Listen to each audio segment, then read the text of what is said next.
Hello, this is the Demographics Decoded podcast with me, demographer Simon Küstenmacher.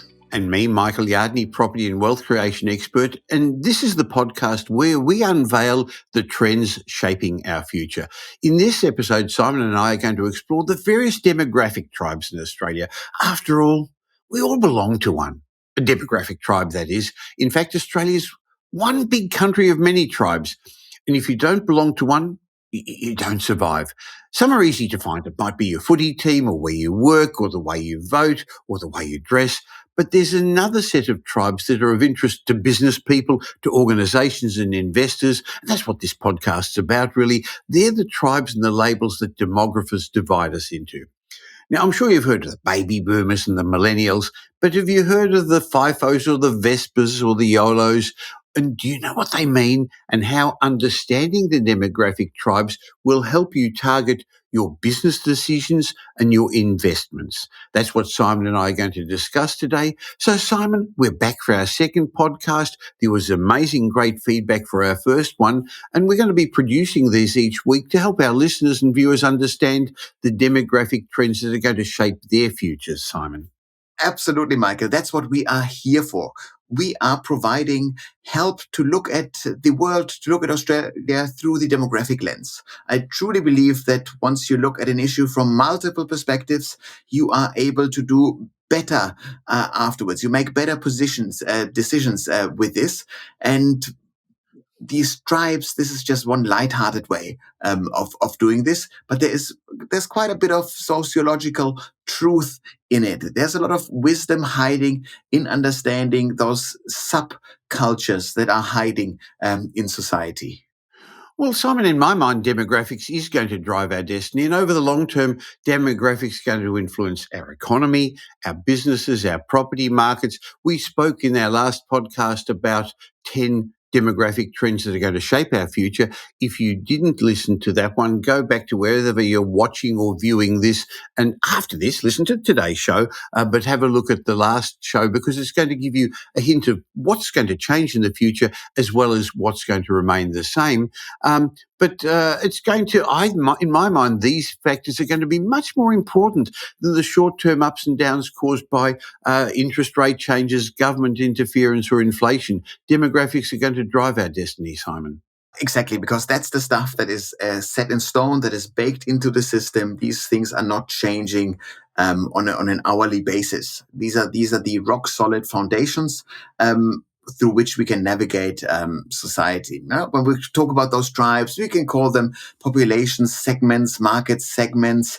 There's a lot of marketing folks out there that use this language, that use different segmentations depending on what kind of cohort they are looking at. And we'll be looking at the fun ones here for now. The fun acronyms that we use in order to get to a bit of truisms about a certain cohort of the population. Well, before we get into what the various groups are, Simon, why do you think it's important for us to break us down into these tribes? Well, what we do not want to do is take away from the individual truth that you are. Each and every one of us is this very specific individual person. We all are the heroes of our own journey, so to speak. But if you zoom out more and more throughout time, throughout history, across the planet, you realize there are quite a few commonalities that we all live through. And there are quite a few broad categories that we can position people into. So to a degree, we are pigeonholing people here. That would be the negative way of putting it. But it then allows us to understand who we are talking to. That means we can better target our messaging and we can better understand why certain people might behave a certain way because their particular tribe, if you will, that is shaping their worldview.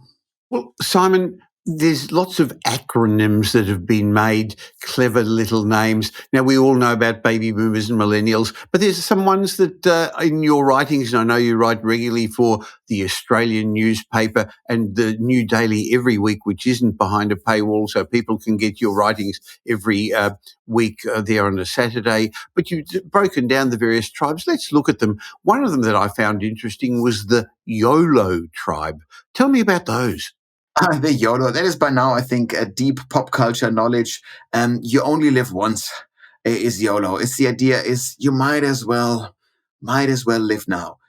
They take the risk, do this thing. This is a tribe, quite often we say these are young urban professionals. And we say these are people before the family formation stage of the life cycle. So they're not bound by their kids. They prioritize experience over accumulating materialistic possessions.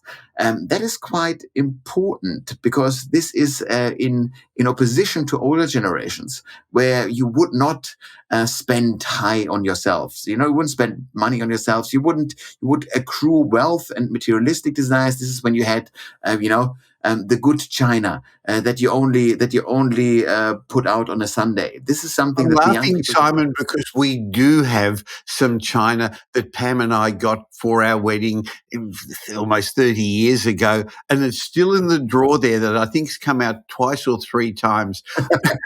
And how many more years have we got to use it? Yeah, and that's something that you do not see with the young generations. So that is gone.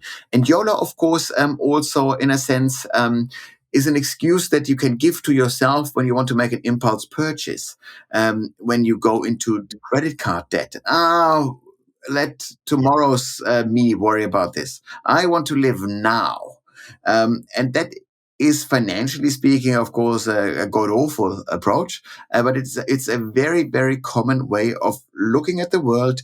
But it describes the carefree attitude of youth, if you will. And when we talk about youth, we're not talking about people that are under 18 or something like this. We're talking about people that do not have responsibility for people other than themselves. And increasingly, you can be in this youthful adolescent stage until your mid-30s, until you start making babies.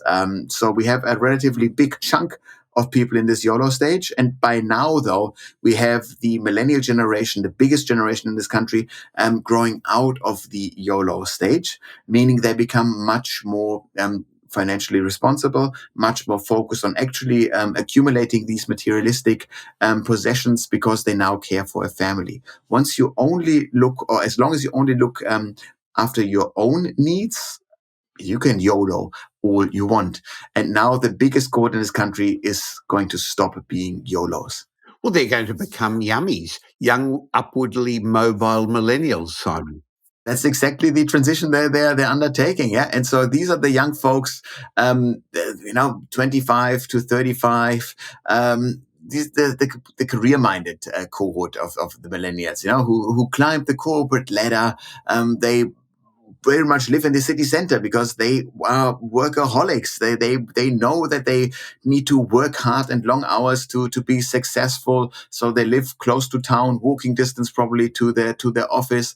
Highly educated cohort, super tech savvy professionals. They are spending big. They want convenience. They want lifestyle. These are people who move into properties with rented properties with gyms. They spend a lot of on ice baths after the exercises. All these kind of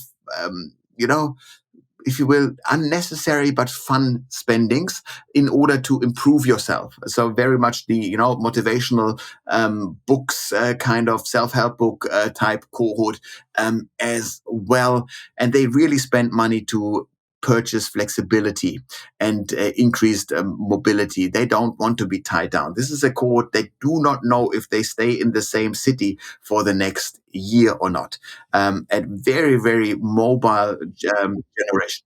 I think one of the things we should explain is we're not while we've got funny names for these people, we're not making fun of you if you're in this category because we've worked our way through a lot of these things as well. All we're doing is, I guess, in a light-hearted way today, just explaining the different preferences that people have. And this is going to be useful for you to see where you fit in, but also if you're running a business to understand what your potential clients would be wanting. And if you're employing staff, I think also it's really important for business owners and entrepreneurs to understand the needs of their team members to see how they can best motivate them, Simon. Absolutely. The worst mistake that you can make as a team leader, as a people's leader, is to think that everybody has to think the same way that you do, and you kind of just judge everyone who thinks different than you as a moron. Because hey, after all, you spend a bit of time reflecting about this particular issue, and you came up with that solution. And if anyone else thinks differently about it, they must be dumb or must have thought about it less intensely than you have. And that is naive. That creates a terrible worldview, to be quite frank, where you constantly think that everyone but you is an idiot. And that's not what it is. People have different worldviews, have different consumer preferences, are in different phases of the life cycle, and they then act accordingly. And our job as a business is to create a container in which all those different cohorts can work together productively. For us as society, it is the explicit goal to create a container, our democracy, where those diverse people can act and coexist in peace and prosperity next to each other. Quite a few challenges for a little podcast to solve. That's right. Now, another group that I see a lot, especially on the weekends coming past here where I live in Brighton, are what I call the mammals, not mammals, the marsupials, but MAMILS, middle-aged men in Lycra. They're on their bikes, they're riding up and down Beach Road here on the way to all the way down to the peninsula. My car doesn't travel as far each week as they drive on the weekend, Simon. No, and this is a very lucrative market cohort, if you will. These are it's a surprisingly expensive hobby because these tend to be expensive bicycles. This is however though a male bonding ritual as well, where you cycle in groups. People roughly 35 to 55. They, of course, they come in younger and older varieties as well. But this is long exercise. Yes. And it's very healthy. It's easy on your joints. Great physical exercise. It takes a lot of time out of your day, though. So you do need to manage this carefully from a home front perspective, that you don't get into trouble with your beloved significant others there. Yeah, but overall, a highly educated bunch of people that you see cycling there. High incomes, wonderful cohort to tap into from a property perspective. Probably these are property owners to a high degree. If they're young renters, they will be living near wonderful locations, near cycling paths, near the beach, because they want the weekend after a long, stressful week to be full of recreational, but also active fun. And you could also argue this is a wonderful new, more healthy development of what people would have done in the past of just drinking together. So it is much healthier to ride together rather than to just get drunk together. Yes, except they tend to annoy the car drivers who have to get around the packs. So I guess they hunt in packs too, don't they? Now, another group is the Dinks, dual income, no kids tribe, Simon. We're seeming to see more couples who are financially successful but don't have children. Yes, and we do see more of them because quite often before you turn into a family, you are a dink for about a decade or so. Quite often you have people partnering up in their mid-20s, and then only their mid-30s do those very two same people make babies. And in these 10 years, life is easy. You are not a property owner, you rent. Therefore, and rent tends to be cheaper than a mortgage down payment. So you have still, because there are two incomes, you have so much disposable income. You have no kids. What the hell do you spend money on? Because you work, so you spend a lot of time in the office. So the additional money that you have, you spend on fine dining, on traveling, on wonderful exercises, on experience left, right, and center. A great cohort to be doing business. And these individuals with us, you could call them lavish lifestyles, whatever. A lot of it is status driven. There's a lot of social connection linked into this kind of consumption behavior because they live in relatively small dwellings, and therefore all the socializing is not done in backyard barbecues, but it is done in third spaces, which quite often are relatively expensive restaurants. So they very much know what's hip. You got to go to this place. That place is much hipper than that place. And so this is where the best coffee is. This is right next to this cool arts thing. And so these things are also a dream cohort to go to the arts. So they are great patrons of the arts or consumers of arts and cultural events. A big phenomenon. They are. And to be honest, just as an aside, same-sex attracted couples, because they have kids at much lower rates than heterosexual couples, they tend to be dink households, which is why every now and then people say, oh, LGBTQI households, they are great spenders. Yeah, they are overwhelmingly dinks. So you draw two incomes, and that's just a wonderful cohort. So it has nothing to do with their sexual preference per se. It is just the fact that you have two people earning an income and not spending them on kids, them dollars, so to speak. One of the tribes that has affected our economy and our housing markets for decades have, of course, been the baby boomers, those born between 1946 and 64. Now they're in their last years of their workforce, but they're not going to go to retirement homes. They're going to be enjoying their silver years and their golden years. They tend to be financially stable. But they had very different priorities. I am a baby boomer, had very different priorities to generations below us. I do know, though, that I've seen how, because there were so many of us, the governments had to build more kindergartens and more schools and more universities. And I guess now they're going to need to build more hospitals and more old age and nursing homes because of the baby boomers, Simon. Absolutely. So as far as generations go, the baby boomers are the biggest, most influential ones ever. And so generations are a tiny bit different from tribes because they are cohorts. So we essentially say we take everyone born between these years and we call them a generation.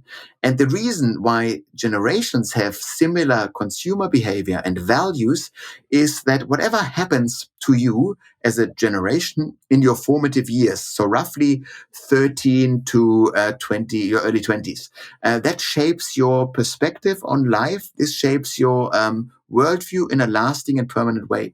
And so we talk about what kind of technology is around, what is the geopolitical, the political environment, how is the economy doing, what are the main concerns of youth in this particular era. That is changing you forever. So when boomers came of age in their, late teenage years, early 20s, when they looked for work, they happened to be this gigantic cohort competing for very few jobs. And that stuck with them. So in the boomer mindset, it is very much a gift to have a job. It is a privilege to have a job. You better work hard to keep this job. It is a sign of success if you manage to hold on to a job for 10, 20, 30, 40 years. This, these milestones that get celebrated at the annual Christmas party or whenever annual meeting, these are big successes for a baby boomer. And so they stick with this mindset. This is something and that can then lead to intergenerational conflict when younger people, for example, who are right now entering the world of work as part of a small cohort in times of super low unemployment, prolonged skills shortage. So those guys don't see holding a job as a privilege. It's dumb for them to hold a job for more than 3 or 4 years because you can increase your income by switching jobs. So that's how we talk about generations. Baby boomers, of course, also really valued financial stability. They valued money because their parents who raised them didn't have money. Their parents lived through the First World War, through the Second World War, through the Great Depression. So it's hardly a surprise that the boomers measure their success in life against the materialistic yardstick. They had it well growing up. Things worked their way. Free university, accruing wealth on the property market, relatively easy because a house was only 4 times the annual income. That was good enough, even if interest rates were a bit higher. but that was doable. And so they are now the last generation that cares about hierarchy in a meaningful sense. And they're now moving into retirement. And we're now handing over the leadership positions in this country to the next generation, to the poor, forgotten middle child of Australia, to Gen X, so born in the 60s and 70s. Gen X are now mid 40s to late 50s. This is the most independent, self-reliant, pragmatic, and may I say cynical or skeptical of authority at the very least generation to have ever walked the continent. And that's because they are the only generation that grew up unsupervised. They were the first kids where both parents worked. So they came home to an empty house. They were called the latchkey generation. At this point in time, we didn't have a nation-spanning childcare network established yet. So they had to, roam free, and their parents had them on a very long leash. They said stuff like, yeah, just come back home when the street lights turn on, or don't, we don't care. So that turned them into this self-reliant, pragmatic generation. And when you deal with Gen Xers, facts, data, feature, stick to that. Don't moralize. Don't talk about values. That is fluff for them. You get away with moralistic, with value-driven language when you talk to baby boomers, when you talk to millennials even, but not with Gen X. And they are now in the leadership phase of the life cycle, in their mid-50s. That's when you become prime minister. That's when you become CEO. So we'll see those Gen Xer values. They value gender equality because they saw both parents go to work. They also value work-life balance because they saw both parents work themselves into the ground. And so they figured there must be a better way. And that's who is now in the leadership position. So keep this in mind when you kind of forecast how might our political leaders, how might my CEO steer the ship in the future. It's like there is a certain truism of generational values that you should factor in to your decision making. Yeah, we're walking through the various generational tribes, and I think let's continue on that theme, and then we'll go back to the tribes, because the various generations also belong to separate tribes, don't they? And you can belong to more than one tribe. But I did find it interesting that you, as a younger generation, told me as a baby boomer that I had things easy. It didn't seem easy at the time, but that's a totally different argument that a lot of people say, and something we can explore in future podcasts, Simon. Exactly. None of these things are always meant to be putting a generation down or something like this. We're looking at major shifts, and things aren't easy. Because there are different circumstances. Like if baby boomers fought, if you look at racism, gender bias issues that were present in Australia, that's a tougher time for quite a few people. I wouldn't want to have been gay in the 50s. Or 60s. That must have sucked. Must have not been good fun. So this is what we all need to take into account when we talk about those things. There's so many levels to each of this. And so the kids of the baby boomers, they are of course the millennials, called Gen Y as well. People born in the 80s and 90s, so now 20s to mid 40s. They are a generation that grew up on computers, not yet mobile technology, but they always had computers at home growing up. So they very much pro-tech from that perspective. They're much more environmentally focused than previous generations. So the real major green movement, so to speak, that was driven, not the spearheads were in previous generations, but the pushing green environmentalism into the mainstream, that happened under the millennial watch. So they now are, of course, the people who make babies. So they now kind of, in a sense, remove themselves from the political arena. They were very calm and happy just to do family. They are, however, the first generation that is financially less well off than their parents. So there will be a bit of psychological discontent where you feel constantly shortchanged because, hey, after all, you compare yourself. At 30, my dad already had 3 kids and started to pay down the mortgage, and here I am, not even thinking about kids. So you compare yourself in unfavorable ways with your parents, which could be quite a risky thing to do. Okay, and there's a younger generation, often called the Gen Zs. Yeah, so the young Gen Zs, these, born late 90s or 2000 onwards. So these are essentially all the young people that are entering your organizations as young graduates right now. These are all the folks in university at the moment. They are truly, truly not digital natives. They are mobile natives. They never ever look up at their phone and go, whoa, I can't believe I lived without that. They never did. From their formative years onwards, 13 onwards, they always had smartphones. They always had the whole information that mankind ever created instantly, readily available at their fingertips. And they changed the way they think. They think global warming first, local bike path second. They think in global terms. They were bombarded with global news. News are geared towards the negative. If it bleeds, it leads. So that means that Gen Z really does think that the world is going down the drain, that things are getting worse and worse.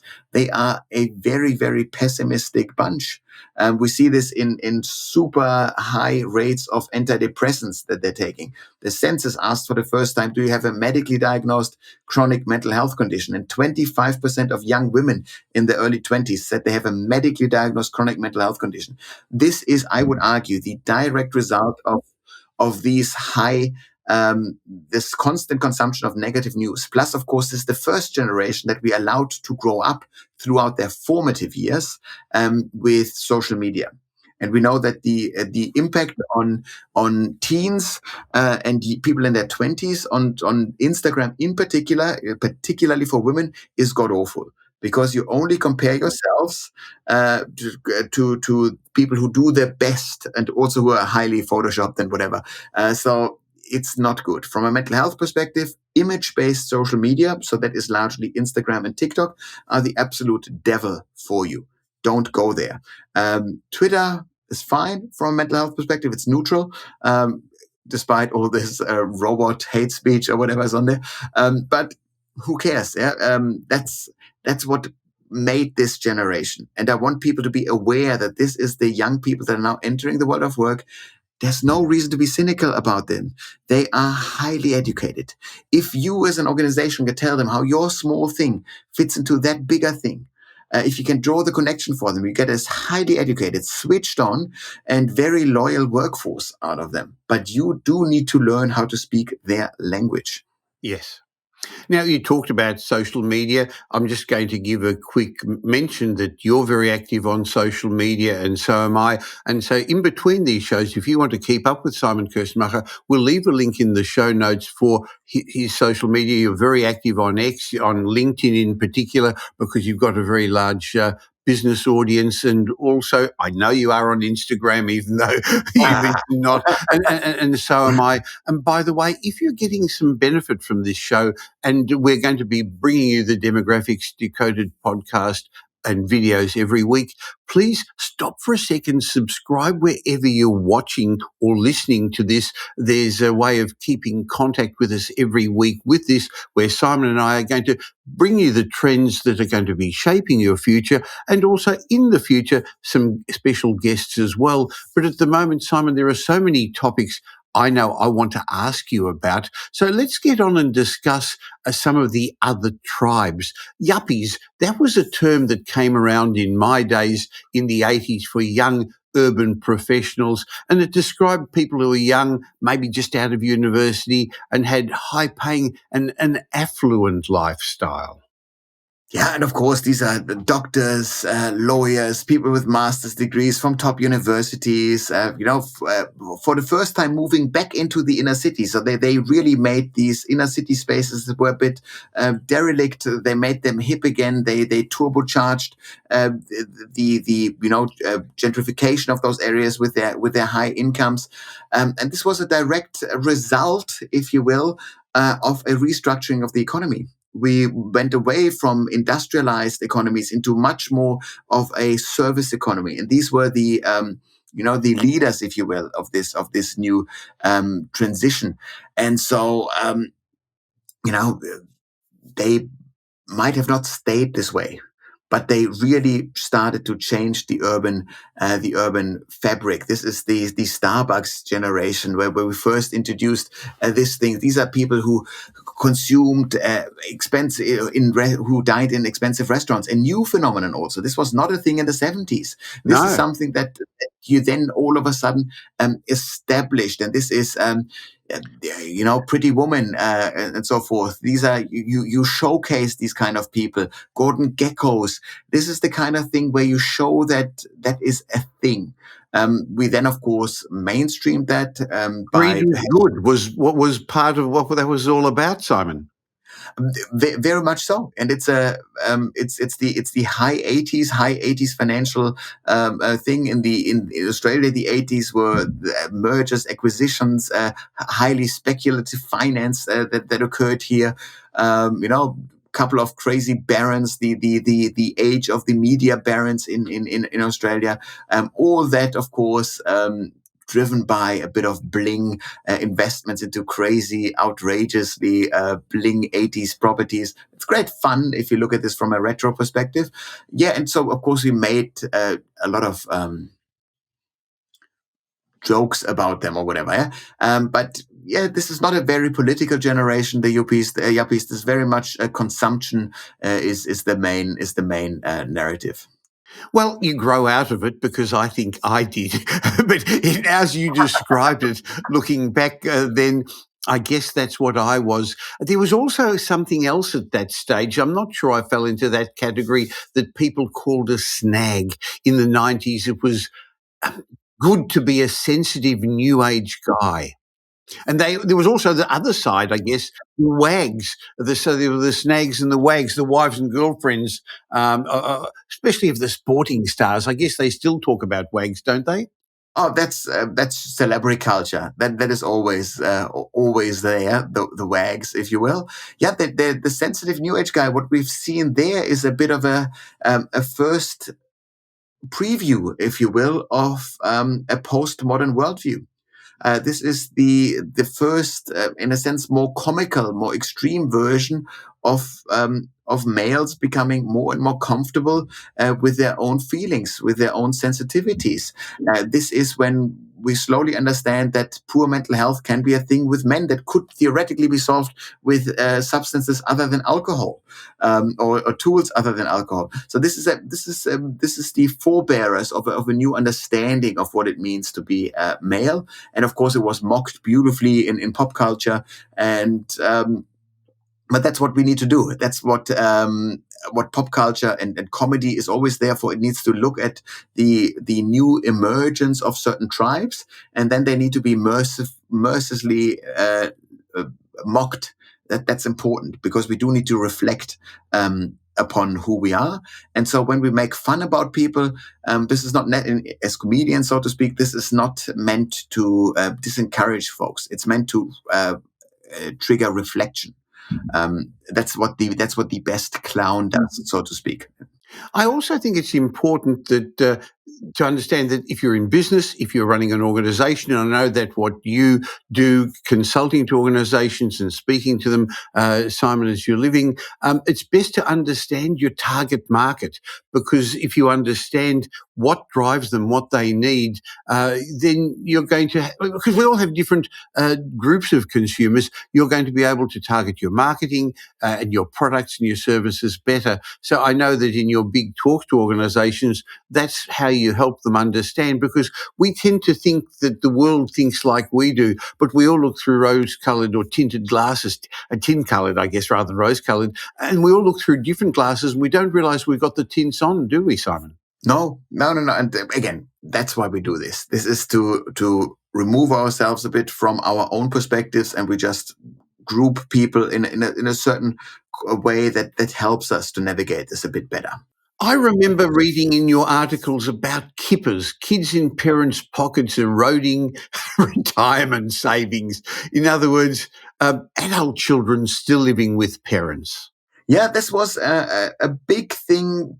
I would say just before the pandemic, it kind of started to fizzle out, and there's a demographic reason behind this. So the idea is, kids live with their parents for longer and longer. You stay at home for longer and longer, and therefore you keep, you sit in your parents' pockets, and therefore you use the money that they actually secretly meant to be spending on themselves in their own retirement. Yeah, and that is now going away a bit. Simply because finally the millennial generation moved out of the baby boomer households, as that now has occurred. So therefore, it is now only a smaller cohort of people that is still living at home. Even they do it for longer periods of times, but it's a smaller demographic cohort. So the kippers kind of disappeared from the public discourse, so to speak. So it's almost a shame. There were good, lighthearted jokes, but again, we speak truth here with those little jokey tribes, because why do people live at home for longer? These are economic pressures. This is not because it's so wonderful. They might have wanted to live independently, but they can't afford to do so. Well, there's another group then called Nettles. Not enough time to enjoy life. I saw this so often with busy couples and families. They were just burdened with the mortgages, the relative expensive lifestyle. They worked long, they worked weekends. Sometimes they saw it as a badge of honor working so hard. They were sort of brought up to believe that leisure time wasn't right for them. Very much so. And so these people, of course, are then prone to have some sort of midlife crisis as well. They go, is it all worth it? I work so hard. I put myself under a lot of stress. Wonderful. I might get a high income out of this. I might even get prestige in the workplace out of it. But am I actually happy? Who am I? Is this all I'm meant to be on this planet for? It's difficult. And for those people, they get forced to take a break, during the Christmas closure of an office or something like this. And so you get the occasional opportunity to reflect. And maybe that shakes you out of this. But it's very challenging. And I'd say we have more of those nettles the more we drive up the cost of living. The more people will feel it is not for them to take, a 2-week holiday in the middle of the year to just actually enjoy and switch off, so to speak.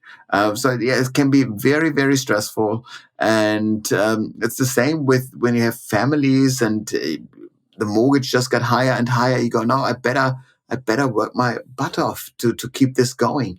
And so at the moment, it's Gen X that is in this family formation stage where they might be nettles, where they do not have enough time to enjoy life because they're financially dependent kids. They might have parents they need to care for. They have this big fat mortgage. So this is just pure stress for that. The mortgage that probably was taken up for the upgrader during this super low interest rate environment. So Gen X are the peak nettles at the moment. So yeah, bit worried about them, if you will. Okay, another demographic tribe we talk about are the twits. And it's not maybe what people initially think when you call somebody a twit, but it's teenage women in their 30s.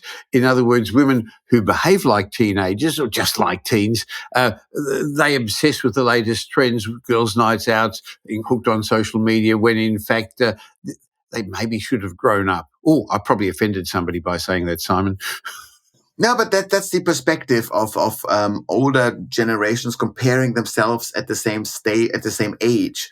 What we're talking about in demographics sometimes is a long life versus a short life approach. If you live a long life, which we do now, we can expect to live in our 90s if you are teenagers today.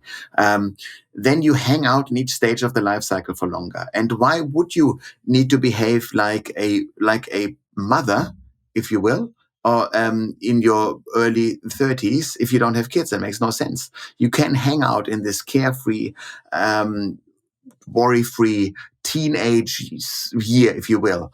The twits is, of course, not necessarily a favorable term, but you see the prolonged phase. I call this adolescence. Like we stretch adolescence from 13 to 35 these days. Because only once you do have kids are you being forced to grow up, and we're not forcing people to grow up, and that's not necessarily a bad thing. It is. No.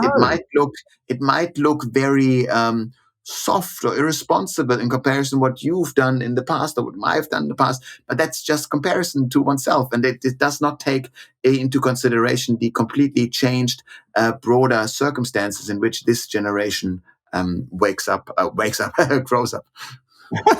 Well, it's Freudian stick there, but I think the answer is you've got to enjoy your life. You've got to enjoy the journey. Otherwise, you won't enjoy the destination when you get there. So it's easy for others who've grown up at different times to look down on them and say, why don't they grow up? They're having fun and let them enjoy it. Another tribe is the boomerang kids. These are children who have moved out of home, but somehow or other end up coming back into the parental home. Sometimes it's because their marriages or relationships have broken down. Other times it's for financial reasons. But there seem to be more Gen Ys and occasionally even Gen Xs returning home.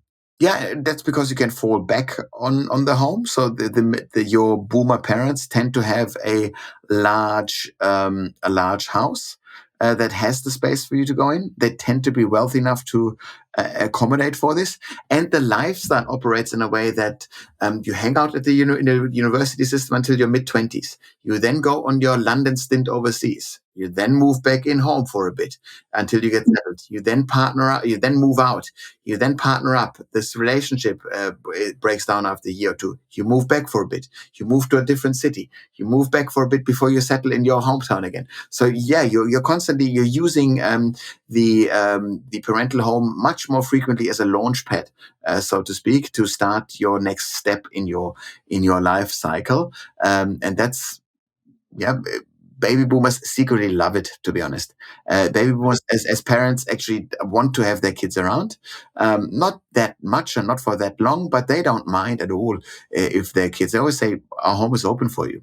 My sister is exactly in that position. She's had 5 children and 3 of them have come back. One recently, a couple with both professional, with their baby, because it was actually easy to bring up their young son in a tribe background in some ways. And my sister loved it, having her kids still there, adult kids. Exactly, and so it's still a nice thing to make fun of, and that's, I think, a good light-hearted way of looking at the world. Is the Australian jester, so to speak, the larrikin, to always make you know jokes about the situation that you're in. But Australians are very, very happy for their kids to be back, at least occasionally. Sure. The last tribe I'd like to discuss with you today, Simon, are the silver stylers. I don't know anyone who'd fit into this category, Simon. Somebody who's over the age of 65, has high net worth, sophisticated, cosmopolitan retirees. They're actually the antithesis of the pensioner or the retiree of previous decades. We completely need to rethink all of our cliches about retirees in Australia.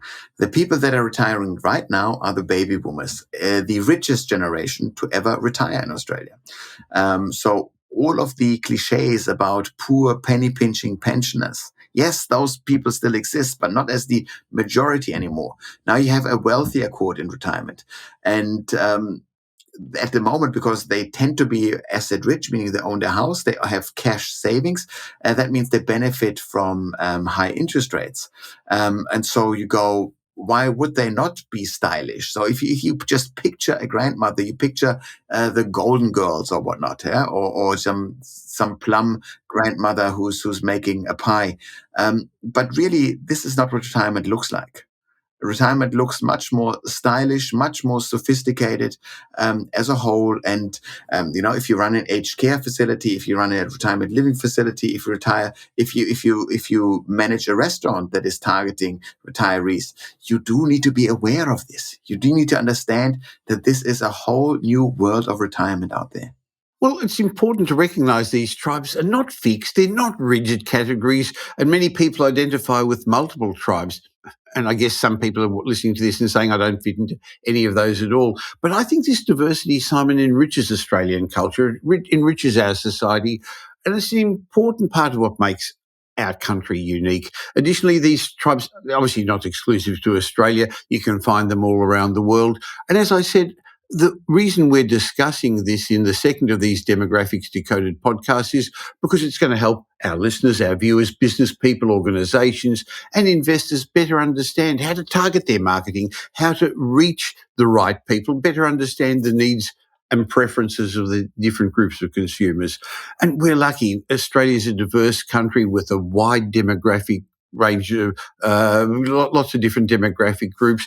And so each week in the Demographics Decoded podcast, Simon and I are going to be helping you understand how the demographic trends are going to shape our economic futures, our culture, society. It's going to create challenges, but also really great opportunities if you understand them.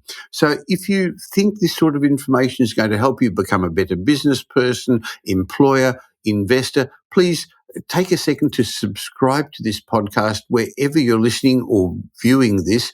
Next week, Simon, I'd actually like to have a chat with you about something we discussed in the first podcast, the big trend that's going to happen of the significant wealth transfer. That's going to have some very significant implications for not just our property markets, but the economy in general, isn't it?